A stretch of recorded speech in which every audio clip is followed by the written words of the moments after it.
జై శ్రీకృష్ణ. జై శ్రీమన్నారాయణ. శ్రీమన్నారాయణీయంలోని 33వ దశకం అంబరీషోపాఖ్యానము. దీన్ని ఏకాదశి రోజు విన్నా చదివినా చాలా మంచిది. ఏకాదశి రోజు, ద్వాదశి రోజు చదివినా విన్నా చాలా మంచిది. వివస్వత మనువునకు సభాగుడను పుత్రుడు జన్మించెను. అతని పుత్రుని నాభాగుడందురు. ఆ నాభాగునకు అంబరీషుడను పుత్రుడు కలిగెను. అతడు సప్త సముద్ర పరివృత్తమైన భూమండలమును అంతయు పరిపాలించుచు నీ భక్తులపై నీపై సదా భక్తి ప్రపత్తులు కలిగియుండెను. ఆ అంబరీష మహారాజు సప్త కర్మలను పరమాత్మవైన నీ సంతోషమునకే భక్తిపూర్వకముగా చేసిడివాడు. నిష్కమముతో ఆ మహారాజు చేయుచున్న కర్మలకు నీవు చాలా సంతోషించి అతడు అర్థింపకున్నను 1000 అంచుల గల నీ సుదర్శన చక్రము అతని రక్షణకై ఒసగితివి. ఆ మహారాజు నిన్ను ఆరాధించుటకై యమునా నది తీరమునున్న మధువనమున 1 సంవత్సరము ద్వాదశి వ్రతమును ఆచరించెను. ఆ సమయమున అతని భార్యతో కలిసి నిన్ను గొప్పగా ఆరాధించుచు ద్వాదశి వ్రతములో భాగముగా బ్రాహ్మణులకు 60 కోట్ల గోవులను దానము చేసెను. ఒకనాటి పారాయణ దినము రోజు ద్వాదశి నాడు అంబరీషుడు నిన్ను ఆరాధించు సమయమున దూర్వాస మహర్షి యమునా నది తీరమున ఉన్న అతని భవనమునకు వచ్చెను. ఆ మహర్షికి ఇతరులను బాధపెట్టు స్వభావము ఉన్నది. అట్టి మహర్షి భోజనము చేయుటకు రమ్మని పిలువగా అతడు తన నిత్య కర్మలు చేసుకొనుటకై యమునా నదికి మెల్లగా పోయెను. స్వామి, నీ ప్రియభక్తుడైన అంబరీషుడు పారాయణ సమయము మించిపోవుచున్నదని బ్రాహ్మణులు సూచనపై నీ పాదతీర్థమును మాత్రము పుచ్చుకొనెను. పిదప నిత్య కర్మలకు సంధ్యావందనాదులను పూర్తి చేసుకొని అక్కడకు వచ్చిన దూర్వాస మహర్షి తన దివ్య దృష్టిచే రాజు పారణ చేసినట్లు తెలుసుకొని తనను అవమానపరిచినట్లు భావించి కోపముతో తన జడను లాగి కృత్యను సృష్టించెను. కృత్తిని చేతిలో పట్టుకొని తన జ్వాలలచే లోకములన్నిటినీ దహించుచు తనకెదురుగా నిలబడి ఉన్న కృత్యను చూసి అంబరీష మహారాజు ఏమాత్రము చెలింపలేదు. కానీ నీ భక్తుడు పడుచున్న బాధలను గమనించిన నీ సుదర్శన చక్రము మాత్రము కృత్యను దహించి వేసి తర్వాత ఆ మునిని పనిపట్టుటకై అతని వెంటపడినది. దేవ, ఆ మహర్షి భయపడి రక్షణ కొరకై అన్ని లోకముల యందును తిరగసాగాను. కానీ అంతటను ఆ చక్రము తనను వెంటాడుచుండుట చూసి బ్రహ్మదేవుని శరణుజొచ్చెను.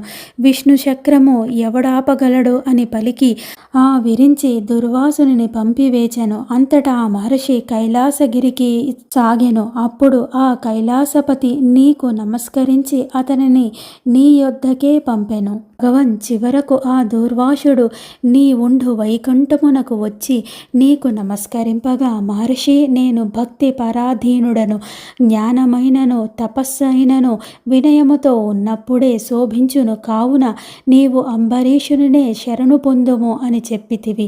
అప్పుడు ఆ దూర్వాస మహర్షి అంబరీషుని దగ్గరికి వచ్చి అతనిని శరణు వేడును. వినయవంతుడైన మహారాజు కొద్దిగా ప్రక్కకు తప్పుకొని సుదర్శన చక్రమును స్తుతించెను. విష్ణు చక్రము శాంతించి తిరిగి స్వస్థానమునకు పోయెను. అంతటా ఆ దూర్వాస మునీంద్రుడు రాజునకు గల భక్తిని తప్పు చేసిన వానినికి కూడా రక్షించు అతని దయాగుణమును ప్రశంసించుచు అతనిని ఆశీర్వదించెను. ప్రభు, అంబరీష మహారాజు దూర్వాస మహర్షి కొరకు 1 సంవత్సర కాలము భోజనము చేయకుండా ఎదురు చూచెను. దూర్వాస మహర్షి వచ్చిన తర్వాత అతనిని చక్కగా భోజనము పెట్టి సంతోషముతో ఉన్న ఆ మహర్షిని సాగనంపి తాను భోజనము చేసెను. నాటి నుండి ఆ మహారాజునకు భక్తి ఇంకను అధికమయ్యెను. చివరకతడు నీ సాయుధ్యమును పొందెను. గురువాయూరప్ప, నీవు నన్ను దయతో రక్షింపుము స్వామి. ఎవరైతే ఈ అంబరీషోపాఖ్యానము ఏకాదశి రోజు గాని ద్వాదశి రోజు గాని వింటారో, ఓ గురువాయూరప్ప, నీ దయ వలన మా అందరి రోగములను పోగొట్టుము స్వామి. ఈ అంబరీషోపాఖ్యానము ఏకాదశి రోజు ద్వాదశి రోజు విన్నవారికి ఆ శ్రీకృష్ణ పరమాత్మ యొక్క దయ ఎల్లవేళలా లభించును. 34వ దశకం 35వ దశకం శ్రీరామచరితము. స్వామి, నిన్ను దేవతలందరూ రావణాసుర సంహారమునకై అభ్యర్థించిరి. ఆ సమయమున కోసల రాజ్యమును దశరథుడు అను రాజు పరిపాలించుచూ ఉండెను. అతడు పుత్రులను కోరి ఋష్యశృంగ మహర్షిచే పుత్రకామేష్టిని చేయించెను. అప్పుడు నీ అనుగ్రహము వలన లభించిన పాయసము అతడు తన 3 భార్యలు కొసకగా వారు దానిని భక్షించిరి. పిమ్మట వారు గర్భవతులైరి. అప్పుడు నీవు శ్రీరామచంద్రుడు అను పేరుతో కౌసల్యాదేవి యందు అవతరించితివి. భరత లక్ష్మణ శత్రుఘ్నులు నీ అంశతో జన్మించిరి. దేవా, నీ తండ్రి అయిన దశరథుని ఆజ్ఞను అనుసరించి విశ్వామిత్రుని యాగమును రక్షించుటకై ధనుర్బాణములను ధరించి తమ్మునితో గూడి బయలుదేరితివి. మీరు నడుచుచున్నప్పుడు శ్రమ కలుగుకుండుటకై విశ్వామిత్ర మహర్షి బల అతిబల అను 2 మంత్రములను నీకు ఉపదేశించెను. మానవలోకమును కాపాడుటకై నీవు ఆ మహాముని ఆజ్ఞ మేరకు ప్రసన్నుడవై ఆ మహర్షి నుండి వివిధములగు అస్త్రములను పొంది ఆ ముని యొక్క సిద్ధాశ్రమునకు చేరితివి. ప్రభు, యజ్ఞము జరుగుచున్నప్పుడు వచ్చిన మారీచుడను ఆ రాక్షసుని నీ అస్త్రములచే పారద్రోలితివి. అట్లే ఇతర రాక్షసులను సంహరించితివి. త్రోవలో నీ పాదధూళిచే అహల్యకు శాప విముక్తి కలిగించితివి. ఆమెను పవిత్రురాలిగా చేసితివి. పిదప జనకునికి నగరమును ప్రవేశించితివి. అచట శివధనస్సును విరిచి సీతాదేవి రూపమునున్న లక్ష్మీదేవిని పరిగ్రహించితివి. తర్వాత నూతన వధువులతో గోడియున్న వీరులకు నీ 3 సోదరులతో కలిసి అయోధ్య నగరమునకు బయలుదేరితివి. ప్రభు, ఆ సమయమున తన గురువైన శివుని ధనస్సును నీవు విరిచితవను కోపముతోనున్న పరశురాముడు నిన్ను అడ్డగించెను. చివరకు అతని దగ్గరున్న వైష్ణవ ధనస్సుతో పాటు అతని తేజమును కూడా నీకు సంక్రమించెను. మిక్కిలి సుందరమైన రామచంద్ర, నీవు అయోధ్యకు చేరుకొని భార్య అయిన సీతాదేవితో చాలా కాలము సుఖముగా ఉంటివి. ఒకప్పుడు భరతుడు శత్రుఘ్నునితో కలిసి తన మేనమామ దగ్గరకు పోగా నీ తండ్రి అయిన దశరథుడు నీకు యవ్వన రాజ్య పట్టాభిషేకము చేయుటకు సిద్ధమయ్యను. అప్పుడు కైకేయి దానిని అడ్డగించినది. స్వామి, నీ తండ్రి అయిన దశరుని మాటను అనుసరించి సీతా లక్ష్మణులతో కలిసి జడలను ఆరచీరలను ధరించి ధనుర్ధారివై అడవికి బయలుదేరితివి. నీ వెంట వచ్చిన పౌరులను మార్గమధ్యమున వదిలి గుహుడున్న ప్రదేశమునకు పోయితివి. అచట నౌక ద్వారా గంగను దాటి త్రోవలో ఉన్న భరద్వాజ మహర్షికి నమస్కరించి ఆ ముని చెప్పినట్లు చిత్రకూట పర్వతమందు కొంతకాలము సుఖముగా ఉంటితివి. ప్రభు, నీ తండ్రి అయిన దశరథుడు పుత్రుని ఎడబాటు వలన బాధ చెంది మరణించినట్లు భరతుని వలె విని మిగులు దుఃఖించితివి. నీ తండ్రికి తర్పణములు చేత భరతునకు నీ పాదకలను రాజ్యభారమును అప్పజేసితివి. తరువాత కత్రి మహర్షి యొక్క ఆశ్రమమునకు పోయి అతనికి నమస్కరించి మిక్కిలి విశాలమైన దండకావనమునకు చేరితివి. అచట భయంకరకారకుడైన విరాధుడను రాక్షసుని చంపితివి. శరభంగుడను మహర్షికి మోక్షమును ప్రసాదించితివి. స్వామి, అక్కడ అగస్త్య మహర్షికి నమస్కరించి మహర్షులందరకు సంతోషమును కలిగించుటకై సమస్త రాక్షస సంహారమునకై ప్రతిజ్ఞ చేసితివి. అప్పుడు అగస్త్య మహర్షి నీకు వైష్ణవ ధనస్సును బ్రహ్మాస్త్రమును ఒసగెను. అటు పిమ్మట మార్గమధ్యమునందు నీ తండ్రికి స్నేహితుడైన జటాయువుతో కలిసితివి. గోదావరి నది తీరమందు పంచవటి యందు సీతాదేవితో సుఖముగా ఉంటివి. ఆ సమయమున మన్మథ పీడితమైన శూర్పణఖ నీ దగ్గరకు వచ్చి తనను పెండ్లి ఆడమని అర్థించగా ఆమె కోరికను తిరస్కరించి ఆమెను లక్ష్మణుని దగ్గరకు పంపితివి. చండకోపుడైన లక్ష్మణుడు చెడు భావము గల శూర్పణఖ ముక్కును కోసెను. అందువలన కోపితులైన కర దూషణ త్రిశిరస్సులనే రాక్షసులు నీ పైకి రాగా 10,000కు మించిన 14,000 వారి సైన్యమును కూడా సునాయాసముగా చంపివేసితివి.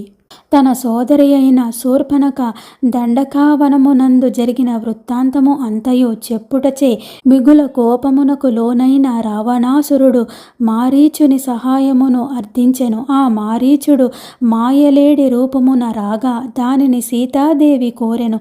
అందువలన ఆ లేడి వెంటబడి చివరకు దానిని నీ బాణముచే సంహరించితివి. ఆ మాయాలేడి యొక్క మాయా క్రందనను విన్న సీత నీ కొరకై లక్ష్మణుని పంపగా ఒంటరిగానున్న సీతాదేవిని రావణుడు అపహరించెను. నీకు ప్రాణత్యులైన సీతాదేవిని రావణుడు అపహరించినందువలన బాధపడియు రాక్షసులను వధించుటకు తగిన కారణము లభించినదని నీవు లోలోన సంతసించితివి. దేవా, నీవు సీతాదేవిని వెదుకుచున్నప్పుడు జటాయువు కనిపించి రావణుడు నన్ను దెబ్బతీసి నీ భార్య అయిన సీతాదేవిని ఎత్తుకుపోయెను అని చెప్పి ప్రాణాలు వదిలెను. అప్పుడతనికి నీవే అంత్య సంస్కారము చేసితివి. తర్వాత మిమ్ము పట్టుకొను బోవుచున్న కబంధుడను రాక్షసుని సంహరించి పంపాసరి తీరమున ఉన్న శబరికి దర్శనం ఇచ్చితివి. అటు పిమ్మట వాతాత్మజుడవై హనుమంతుని చూసి మిగుల సంతసించితివి. అట్టి వాతాలయేష నీవు నన్ను రక్షింపుము. తరువాత ఆంజనేయుడు తన ప్రభువైన సుగ్రీవునితో నీకు స్నేహము కూర్చెను. దుందిబి అను మహారాక్షసుని కళేబరమును కాలి బొటని వ్రేలిచే దూరముగా విసిరివేసితివి. 7 తాటి చెట్లను ఒకే ఒక బాణముచే ఛేదించితివి. తర్వాత సుగ్రీవుని చంపుడికై ప్రయత్నించుచున్న మహాబలశాలియగు వాలిని ధర్మములకు పాల్పడినాడను వాద్యముతో చంపితివి. ఆ తర్వాత మతంగాశ్రమము సమీపమున వర్షాకాలమునంతయు సీతా విహారము చేత బాధపడుచు గడిపితివి. స్వామి లక్ష్మణుని మాటలకు భీతిల్లిన సుగ్రీవుడు వెంటనే నీ కడకు వచ్చి వ్యూహరచనతో వానర భల్లుక సైన్యమును ఒకచోట చేర్చెను. నీకు ప్రాణత్యులైన సీతాదేవిని నలుదిక్కుల యందు వెంటనే అన్వేషించుటలో తత్పరత్వము గల ఆ సైన్యమును చూసి నీవు ఎంతయో ప్రసన్నుడువైతివి. అప్పుడు నీవు హనుమంతునకు ఉంగరమును ఇచ్చి నీ సందేశమును తెలిపితివి. అంతటా వానరులు అందరూ అన్ని మార్గముల యందు పెక్కు ప్రయాసులకు ఓర్చియు సీతాదేవిని వెతికిరి. దేవా, నీ వార్తను వినుట వలన సంపాతియను క్రుద్రరాజునకు వెంటనే రెక్కలు వచ్చినవి. ఆ సంపాతి సీతాదేవి సముద్ర మధ్యమందుగల లంకానగరమందున్నట్లు వానరులకు చెప్పెను. అందువలన హనుమంతుడు సముద్రమును దాటి లంకానగరమున ప్రవేశించును. అశోకవనమున సీతాదేవిని చూచి ఆమెకు నీ ఉంగరమును ఇచ్చెను. పిమ్మట అతడు అశోకవనమును నాశనము చేసి యుద్ధమున రావణుని పుత్రుడైన అక్షయ కుమారుని కూడా వధించెను. తర్వాత ఇంద్రజిత్తు ప్రయోగించిన బ్రహ్మాస్త్ర బంధమునకు బుద్ధిపూర్వకముగా కట్టబడి ఆ మారుతి రావణాసురుని సభకు వెళ్ళెను. పిమ్మట లంకానగరమును దహించి తిరిగి వచ్చెను. పిదప అతడు సీతాదేవి తనకు ఇచ్చిన చూడామణిని నీకు సమర్పించెను. అప్పుడు సుగ్రీవుడు అంగదుడు మొదలైన మహావానర సైన్యముతో గూడి నీవు సముద్ర తీరమునకు చేరితివి. అక్కడ రావణాసురుని తమ్ముడైన విభీషణుడు నిన్ను ఆశ్రయించెను. అతడు వివరించుచున్న శత్రు రహస్యములను వినుచు దారి నొసగమని సముద్రుడిని ప్రార్థించితివి. అతడు నీ ప్రార్థనను పట్టించుకోనందువలన కోపముతో అగ్నేయాస్త్రమును ప్రయోగించితివి. అంతట సముద్రుడు భయపడి నీకు వారధిని దాటు ఉపాయము తెలిపెను. అప్పుడు వానరులు అన్ని దిక్కుల నుండి కొండలను గుట్టలను తెచ్చి వంతెనను నిర్మించిరి. ఆ వంతెనపై లంకానగరమునకు వెళ్ళి నీ వానర సైన్యము తమ దంష్ట్రులు, గోళ్ళు, రాళ్ళు, చెట్లు అనే ఆయుధములచే శత్రు సైన్యమును చికాకుపరిచెను. తమ్మునితో కలిసి నీవు శత్రువులపై రణరంగమున అపార విక్రమమును చూపించుచుండగా ఇంద్రజిత్తు మిమ్ములను నాగాశ్రముచే బంధించెను. అప్పుడు గరుత్మంతుని రెక్కల గాలిచే ఆ నాగాశ్ర బంధము తొలగెను. తరువాత లక్ష్మణుడు ఇంద్రజిత్తు ప్రయోగించిన శక్తి ప్రవాహము వలన మూర్ఛబోయెను. అప్పుడు హనుమంతుడు సంజీవని పర్వతము తీసుకువచ్చెను. దానిపై గల ఔషధుల వాసనలచే లక్ష్మణుడు మూర్ఛ నుండి తేరుకొనెను. చెప్పసాగెను. తర్వాత మాయా విద్య ప్రవీణుడు, ప్రగల్భములను పలుకుచున్నవాడు అగు మేఘనాథుని లక్ష్మణుడు సంహరించెను. అటు పిమ్మట రాక్షసులు మాయ వలన నీవు చింతించుచున్నప్పుడు విభీషణుడు నీకు ధైర్యము చెప్పసాగెను. అప్పుడు భూమినంతయు కంపింపజేయుచున్న సమస్త వానర సైన్యము భక్షించుచున్న కుంభకర్ణుడు రణరంగమునకు రాగా అతనిని నీవు సంహరించితివి. నీవు రావణునితో యుద్ధము చేయుచున్నప్పుడు దేవేంద్రుడు కవచమును రథమును పంపెను. వాటిని స్వీకరించి బ్రహ్మాస్త్రమును ప్రయోగించి రావణుని సంహరించితివి. అటు పిమ్మట అగ్నిశుద్ధమైన సీతాదేవిని పరిగ్రహించితివి. అప్పుడు దేవతలు రణరంగమున చనిపోయిన వానరులను పునర్జీవితులను చేసిరి. వానరులు అందరూ లంకాధిపతి అయిన విభీషణుడు వెంటరాగా సీతాదేవితో గూడి పుష్పక విమానముపై అయోధ్య నగరమునకు వచ్చితివి. నీవు పట్టాభిషేకము చేసుకొని 10,000 సంవత్సరములకు పైగా 11,000 సంవత్సరములు రాజ్యపాలన చేయుచు సుఖముగా ఉంటివి. తర్వాత ఒకనాడు నీ పౌరజనమునందు ఒకడు మాటలను పలికినంత మాత్రమున అయ్యయ్యో నిండు చూలాలి అయిన సీతాదేవిని వనములకు పంపితివట. నీ పనుపున శత్రుఘ్నుడు లవణాసురుని సంహరించెను. తన ధర్మమును అతిక్రమించిన శూద్రుని నీవు సంహరించితివి. ఆ సమయమున వాల్మీకి యొక్క ఆశ్రమమునున్న సీతాదేవికి 2 పుత్రులు కలిగిరి. దేవా, నీవు అశ్వమేధ యాగము చేసినప్పుడు యజ్ఞశాలియందు నీ పుత్రులైన లవులు వాల్మీకి యొక్క ఆజ్ఞతో మహాకావ్యమైన రామాయణమును మధురముగా గానము చేసిరి. సీతాదేవి పవిత్రతను గూర్చి నీకు వాల్మీకి మహర్షి ప్రతిజ్ఞపూర్వకముగా తెలిపెను. అంతటా నీవు ఆ సాధ్విని పరిగ్రహించుటకు సిద్ధపడితివి. ఇంతలో ఆ భూసుత తన తల్లి భూదేవి గర్భమున ప్రవేశించెను. పిదప కాలపురుషుడు స్వయముగా నీ కడకు వచ్చి స్వామి, నీ అవతార పరమార్థము పూర్తి అయినది, ఇక నీవు వైకుంఠమునకు వచ్చినచో బాగుండును అని ప్రార్థించెను. అంతటా నీవు పరిహార్య కార్యమును లక్ష్మణునికి పరిత్యజింపవలసి వచ్చెను. పిమ్మట నీవు అయోధ్యపుర జనులతో గూడి నదిలో ప్రవేశించి ఆనందధామము స్వస్థామమగు వైకుంఠమునకు చేరితివి. స్వామి, కేవలము రాక్షసులు సంహరించుటకు మాత్రమే గాక మానవులకు ఆదర్శ జీవనమును బోధించుటకును నీవు మానవుడవై అవతరించితివి. మిక్కిలి ప్రేమయున్నచో మానవులలో ఆత్మీయులు ఎడబాటు వలన ఎక్కువ దుఃఖము కలుగునని తెలుపుటకే నీవు సీతా విరహ బాధను అనుభవించినట్లు ప్రదర్శించితివి.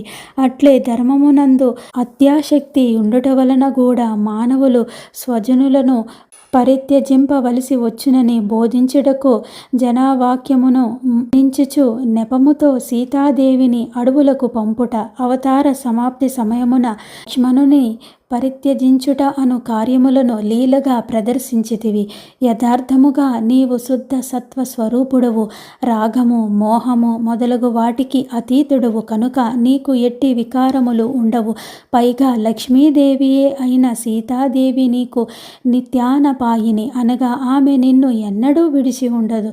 ఆదిశేషుని అవతారమైన లక్ష్మణుడు సర్వదా నీకు రంగికుడు. అట్టి చక్రపాణి పవనపురాధీశ తపముల నుండి నన్ను రక్షింపుము స్వామి. శ్రీరామ రామ రామేతి రమే రామే మనోరమే సహస్రనామ తత్తుల్యం రామనామ వరాననే. శ్రీరామ రామ రామేతి రమే రామే మనోరమే సహస్రనామ తత్తుల్యం రామనామ వరాననే. శ్రీరామ రామ రామేతి రమే రామే మనోరమే సహస్రనామ తత్తుల్యం రామనామ వరాననే. హే గురువాయూరప్ప పవనపురాధీశ, నీ రామచరిత్ర విన్న మాకు వ్యాధి తాపముల నుండి రక్షింపుము స్వామి. జై శ్రీకృష్ణ, జై శ్రీమన్నారాయణ, జై శ్రీరామ్.